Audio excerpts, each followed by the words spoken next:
আমার মতো কে কে ভালো না লাগলে শুধু ভাত আর একটা তরকারি রান্না করে বসে থাকেন, তারা সবাই হাত উঠান।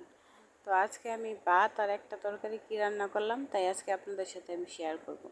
দেখুন, এখানে আমি ভাতটা রান্না করে নিলাম আর এখানে নিয়ে নিলাম মুরগির চামড়া। ছোটো ছোটো করে আলু কেটে নিলাম, কেটে আমি এখন রান্না করব। তার জন্য প্রথমে আমি পেঁয়াজ আর আস্ত কিছু গরম মশলা ভেজে নিলাম তেলে। আর এখানে সব কিছু আমি বাটা একসাথে করে নিয়েছি। আদা, রসুন, পেঁয়াজ, জিরা সব কিছু আমি একসাথে বেটে দিয়ে দিলাম পরিমাণ মতো। এখানে হলুদ, মরিচ, ধনিয়া, লবণ দিয়ে আমি মশলাটা একটু পানি দিয়ে ভালো করে কষিয়ে নেব। কষিয়ে আমি এখানে আর কেটে রাখা মুরগির চামড়াটা আর আমি এখানে আলু কুচিটা রেখে দিয়ে দেব। দিয়ে আমি একটু কষিয়ে নেব। কষিয়ে পরিমাণ মতো পানি দিয়ে দেব যাতে আলুটা সিদ্ধ হয়ে যায়। তার জন্য পরিমাণ মতো পানি দিয়ে ঢেকে রান্না করে নামিয়ে নেব।